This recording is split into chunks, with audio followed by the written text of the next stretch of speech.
But there's this long-term chronic type of stress that's not good. And feeling shame about your body, about your diet, about yourself as a whole results in this negative type of stress cycle. And when you have cortisol elevated chronically, it results in body adaptations. And one thing that cortisol does specifically is it can mobilize your fat cells that are all over your body and push it into the belly. Welcome to the Dr. Ashley Show. I have a client who came in, Angela. It's a PhD. She has a big journey. She needed to drop over 150 pounds. I want to read you what she wrote to me recently in feedback. She said, I am worthy. For the first time in my life, 53 plus years, I realized that I was feeding my emotions with food. This realization is a powerful gift. I have put together an emergency kit to help me next time I want to feed the beast. The kit is a list of things that I enjoy. I choose something or things to avoid giving into an old destructive behavior in a difficult moment. I can listen to my favorite playlist, write a silly story, phone a friend, utilize the tools on PhD's client portal, and several other things. But first, I take 3 deep cleansing breaths, and as I exhale, I whisper to myself, I am worthy. And then she says, you are worthy. So today we're going to talk about shame and the impact that shame has on our body and our physiology because it's really significant. And I want to keep reading to you a little bit about what Angela said because after she got started with us, she created a journal and she has several journal entries and she said that I could share it with you all. So this was the day after she got started at PhD. She says, I have buyer's remorse. I just bought a car. That's what I said yesterday after prepaying for my 2-year journey of weight loss. If my husband had not been with me, I would have said no. They showed me the ghastly numbers of body fat percentage, real age, and what Angela's talking here is we measure your metabolic age, the true age that your metabolism is functioning at. And hers was 15 years older than her chronological age. And my goal for each client is that your metabolic age, your real age, is about 15 years younger than your chronological age. And she said, and the other numbers they showed me, I honestly didn't hear after that real age. Our coach gave us some time to talk after she gave us the price. I was feeling defeated. I thought, there's no way I can do this. I've tried everything. Will this work? My husband said, you have to do it. I don't want you to die within the next 5 to 10 years. We will find a way to pay for it. He just got a $7 per hour raise this week, and that's supposed to go to our retirement funds, not toward another program I may fail. He said that retirement wouldn't be worth it to him without me here. So in the dimly lit, quiet, comfortable room in a comfy corner of an unassuming building, my husband's love for me outshined all my fears. I just bought a car. 7 months later into Angela's program, this is what she writes in her journal.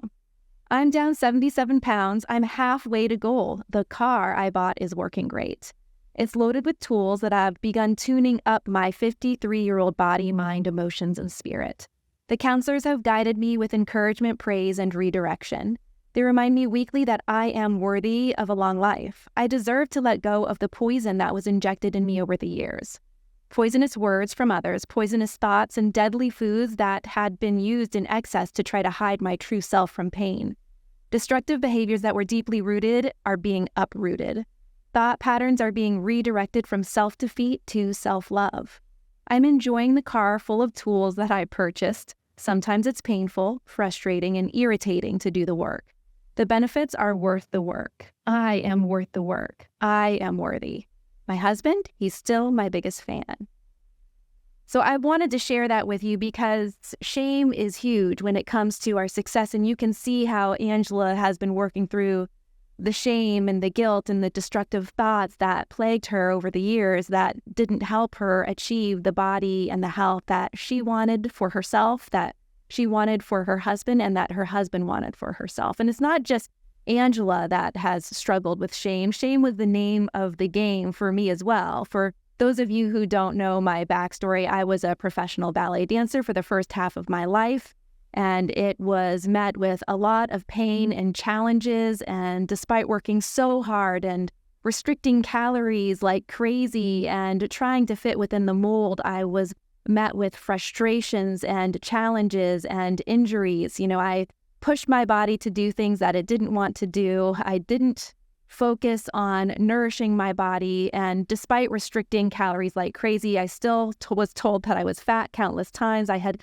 a ton of stress fractures throughout the 25 years that I was dancing, and I was never good enough. I was always at the bottom, and I was always told by my teachers that I wasn't good enough. And I fought and I pushed, and I was probably in the top 1% to 2% of all dancers in the world when it comes from abilities and skills, but still I had so much shame and unworthiness around me, and that caused detrimental effects on my well-being. I had anxiety and weight gain and stress fractures my entire career, and actually I had to let go of my dancing career when I landed in New York. Every dancer's dream. I was chosen to perform there in these once-in-a-lifetime shows, but instead of finding myself there in the spotlight, I was in the ER. I didn't know what was happening. I thought I was having a heart attack, and after a whole bunch of tests, the doctor came back and said, you're underfed, you're overexercised, you just can't do this anymore.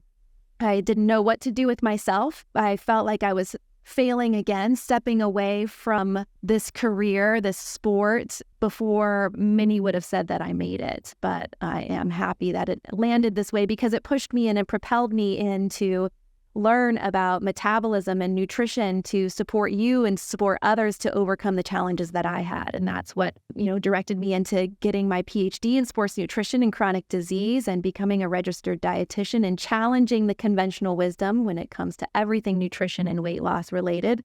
But I share this with you so that you understand the impact shame can have on your well-being. That's what you have to understand and recognize in your own self. Are you dealing with shame and feelings of unworthiness? And I'm going to read you the definition of shame. And when I do, I want you to think about if it has infiltrated your life, your thoughts, your emotions. So shame is this deep-seated feeling of unworthiness, personal failure, or inadequacy about who we are as individuals. Shame often stems from internalizing negative judgments or societal expectations, and it can be both self-imposed and influenced by external factors from society and cultural beliefs. And shame reinforces unworthiness, and unworthiness just amplifies shame. And it's important when you're thinking about shame in your life, your emotions, your feelings, to recognize if it's shame or if it's guilt, because sometimes these two emotions can get a little bit confused with one another, but they're very distinct. I've done a podcast episode in the past on good guilt versus bad guilt. So go and check that out if you are one that feels guilt, because it's really important you understand if it's the good type that propels you back into your values and propels you into taking actions that mean something to you, or if it's bad guilt that just makes you feel shameful, that just pulls you down and doesn't allow you to achieve your goals and just makes you feel bad about yourself. So the deal with guilt and shame is they're used interchangeably, but guilt is a sense of having done something wrong, right? Where you violated maybe your moral or ethical values and standards. It's not this feeling of unworthiness or inadequacy like shame is. Guilt is more action, behaviorally related. So it can be good, like I said, to get you back on track. Maybe you feel guilty because you haven't been to the gym. That's a good guilt because it's going to get you back motivated and into the actions that you need to do to fulfill yourself, to drive yourself forward, to up-level yourself. But shame is never good. Shame is detrimental to your well-being because it impacts your body weight, it impacts your overall health, your diet. When you feel shame about your body and your eating habits, it can lead to a real big negative self-perception of yourself and negatively impact your relationship with food. A lot of people who have shame around their bodies and their health struggle with disordered eating. And so it's really important for you to recognize the physiological changes that can come from shame. So let's go through the negative impact that shame can have on your body. So one, shame increases the stress response in your body, and it activates those stress hormones, specifically cortisol and adrenaline.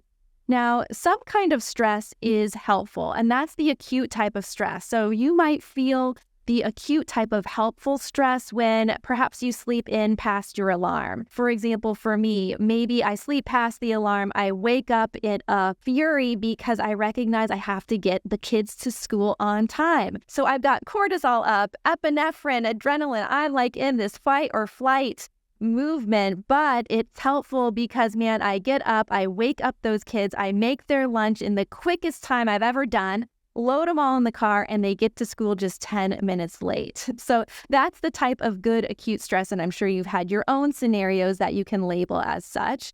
But there's this long-term chronic type of stress that's not good. And feeling shame about your body, about your diet, about yourself as a whole results in this negative type of stress cycle. And when you have cortisol elevated chronically, it results in body adaptations.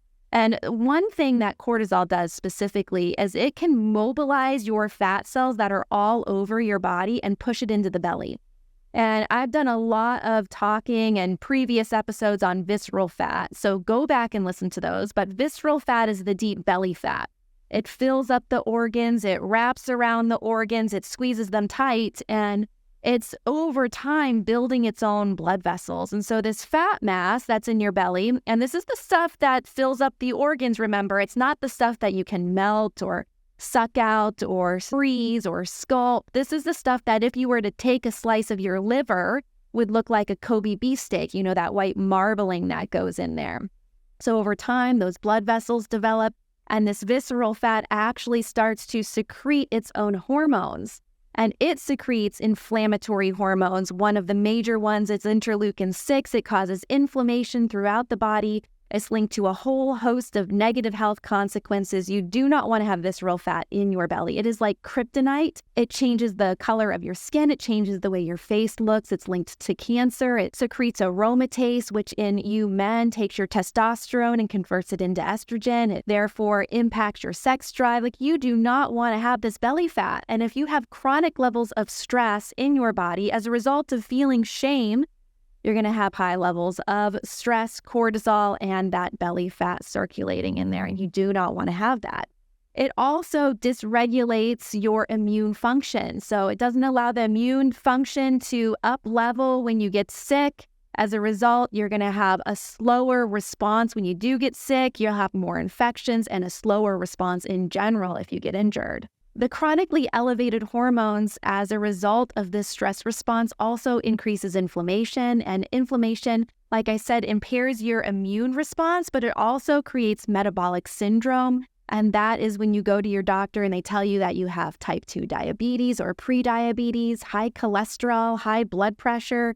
It impacts chronic pain, autoimmune conditions. So this chronic level of stress is not good for the body. There's also a strong mental health connection. If you have this chronic level of stress elevated due to feeling shame, it can lead to increased anxiety and depression and, like I mentioned earlier, disordered eating. When I have clients who come in and they have a significant amount of stress in their body, their weight loss is always slower, always 100% of the time slower than those individuals who come in with good stress management coping skills. But there is good news, and the good news is that you can make these changes through small, simple steps in overcoming this chronic level of shame and these feelings of worthiness. You know, I always say that dropping weight is a process of letting go. It's letting go of this excess fat weight that no longer serves you, but also these emotions that are tied to it. And shame and unworthiness are the top two emotions that are often tied with the weight and the pounds that we've accrued over the years. So follow with me here on these steps. I want you to take action in to let go of the shame, let go of unworthiness not serving you anymore. So the first step is to recognize the shame, to confront it and understand where it's coming from. So if you're ashamed of your body, for example, after seeing someone else's, you're comparing it to another, and remember that comparison is the thief of joy. When you compare yourself to someone else, you're giving them all of your energy, all of your power. So don't do that. Don't compare yourself to other people. Get off social media unless you're serving others and you're giving information to the community, but don't compare yourself to that reality that's not actually a true reality. So you feel this shame, you understand it, and you're going to pause and acknowledge the feeling. You recognize the shame, you sit without judgment, and then you identify the trigger. What was your trigger? Why are you feeling shame about your body or your eating habits right now? In this example, it's because you compared yourself to someone else, and then you label it like, okay, I'm feeling shame about my body right now, and then validate it. It's a reminder that it's okay to feel shame about yourself. So I'm going to share a story with you that truly happened to me last week. My sister, she is pregnant. She's about 5-6 months pregnant, and she's the cutest thing with this sweet little baby bump. I mean, it's not too little. She's really short and 5 to 6 months pregnant, so you can definitely tell that she's pregnant. And she was down here visiting, and I've got 3 kids, and my daughter, she's 4.5 years old, and she's like feeling the belly, and oh my gosh, first time she's really seen that there's a baby in there. She's excited. And so the next night I'm sitting with her, and she looks over and she's like, Mom, what do you have in your belly? I'm like, what do you mean, girl?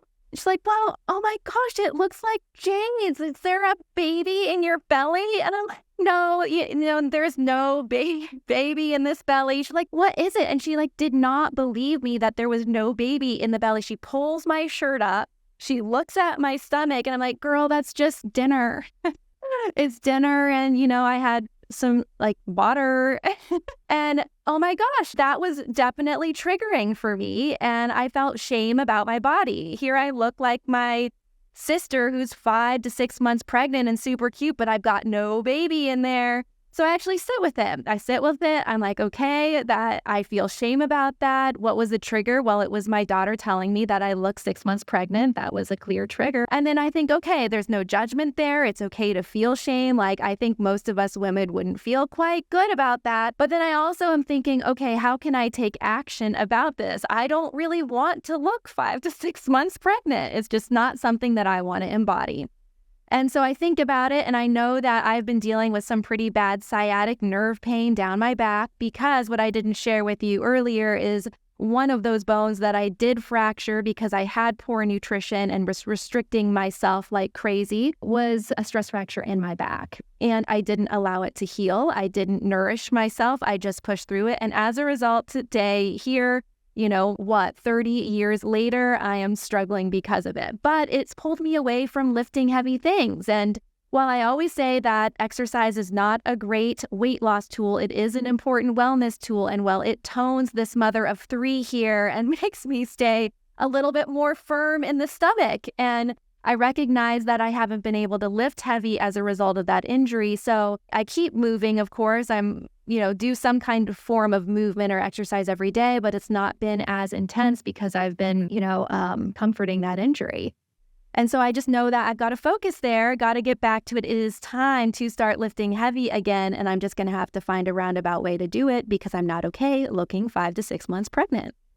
So that's the first step. And then the second step is self-forgiveness. Challenging, it's liberating to go through it. You always have to do the deep work. So you forgive yourself. And here are the steps of self-forgiveness. So number 1, you accept responsibility. You acknowledge why you're here. You acknowledge your actions and maybe the mistakes that you've made. I own it that I haven't been lifting heavy, and that's okay. And then you practice self-compassion. You treat yourself like you treat anyone else. You talk to yourself like you talk to your kid or your grandkid or your spouse, which is hopefully compassionate, right? And then you understand the circumstances. Why are you in this situation? Why aren't you feeling good about your body? Why isn't your body in a place that you'd like it? We know why mine isn't, because I've had this injury and it's acceptable and it's okay that I haven't been able to lift heavy things, but now I've got to find a way around it because it's no longer acceptable to me. And then you've got to learn from your mistakes. This is all about embracing a growth mindset. And I did a really great episode on a growth mindset versus a fixed mindset a few weeks ago. So go check that out. But a growth mindset is the belief that you can adapt and you can change from learning and growing yourself. A fixed mindset is the belief that all of your traits are fixed and no matter what you do, there's no overcoming it. Having a growth mindset and understanding that when you drop weight, that you're going to be changing your overall lifestyle is imperative to success. And if you go to our website, it's myphdweightloss.com. If you go to the website and you look at the reviews, you will see so many people mention mindset change.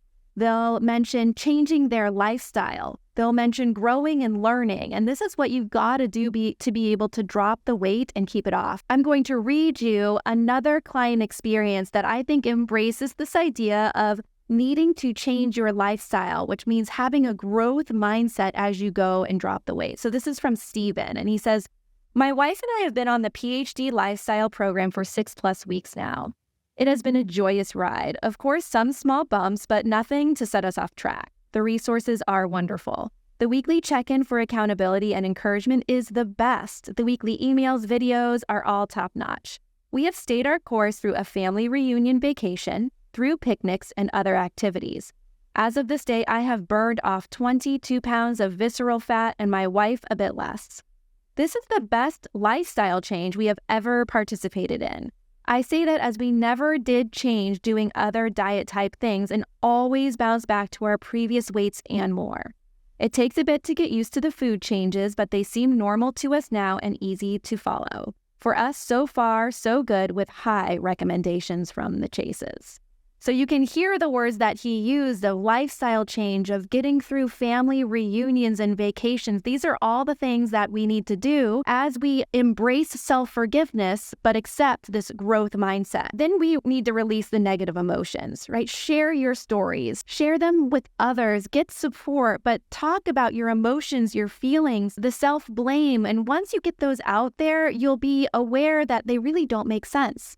I oftentimes will, if I'm stuck and I'm ruminating on a thought or a feeling about myself or even about others, I'll journal it down. I'll write it down. And when you read it, you're like, oh my gosh, that is so not true.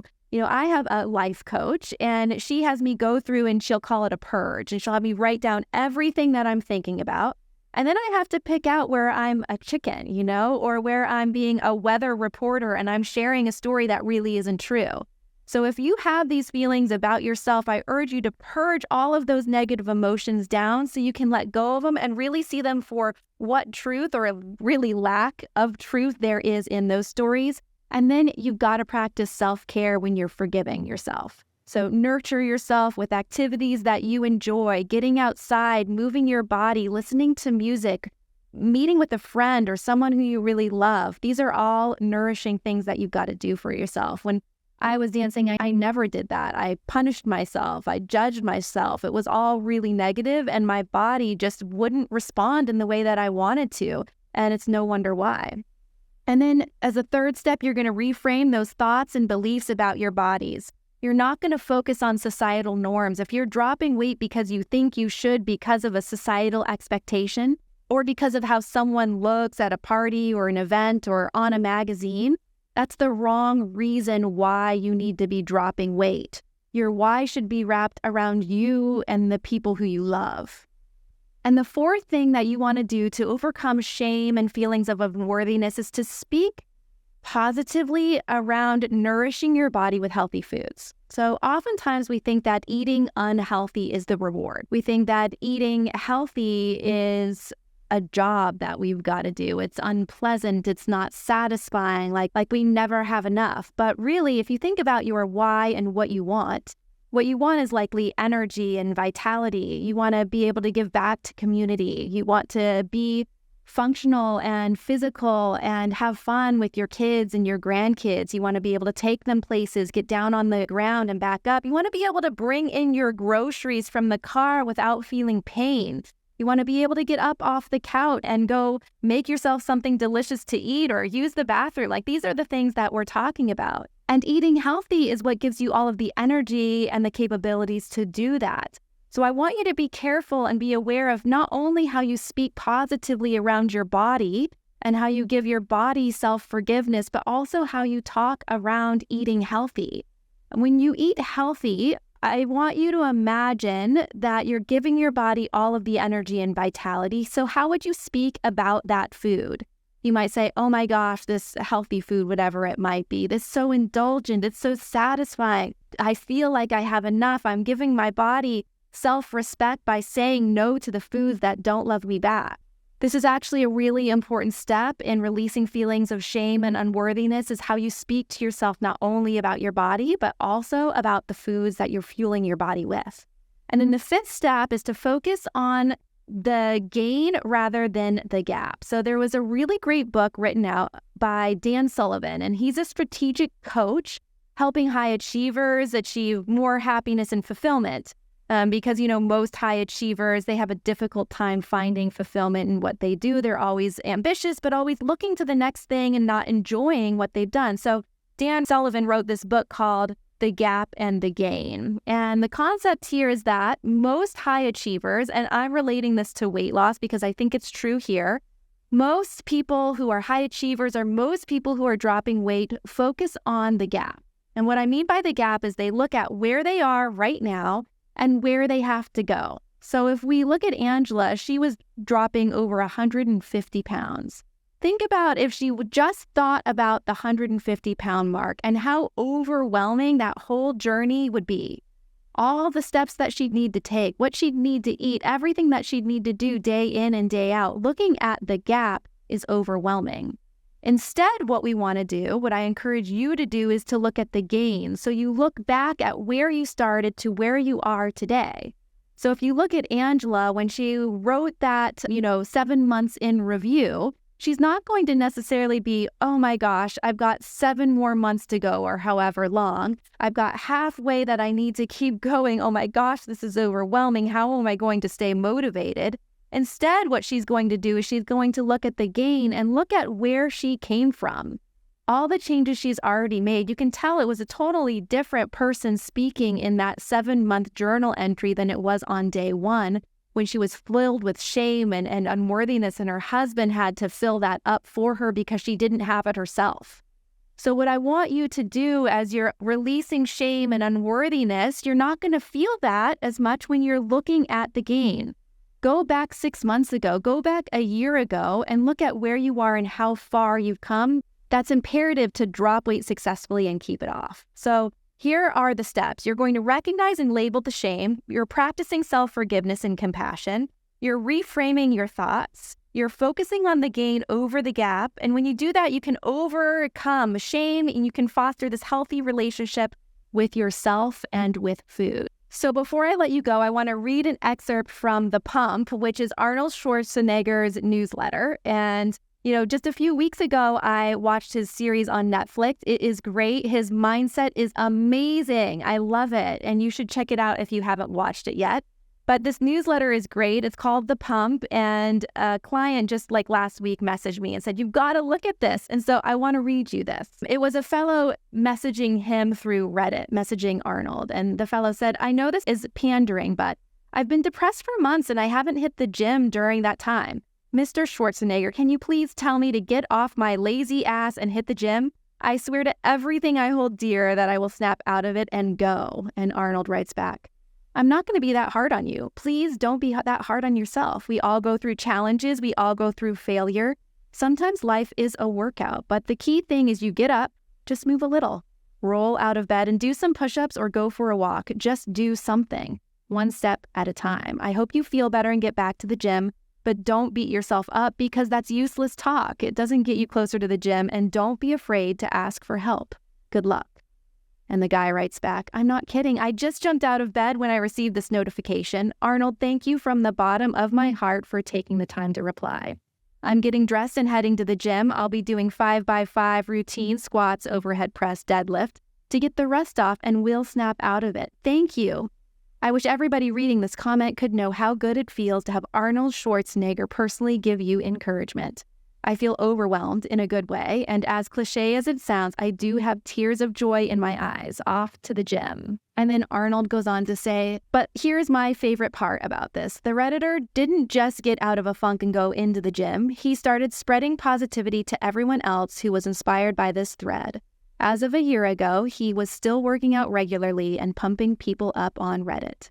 Positivity is contagious, and it starts with being positive to yourself. So instead of looking at yourself and saying, I'm so out of shape, I look like shit, I can't even walk upstairs without taking a break, I want you to be positive. Look at yourself in the mirror and say, I can get in shape. I deserve to be healthier because I deserve more time with my friends and family. I am worth the work. You, my friend, are worth the work. I hope you got a lot of value out of this episode. We here are a community too. So please, if you're watching this on YouTube, share some feedback. Let us know what type of shame and unworthiness of thoughts you've had, because you are not alone. And I am there right with you in this moment, overcoming my daughter telling me that I look 5 to 6 months pregnant. So I am here with you, and I want to help you get through these feelings because they are feelings that you got to let go, and you deserve more and are worthy of more. So remember, you got to step up and make the change. Lead with your heart, train your mind, and do not negotiate with your body. I'll see you on the next show.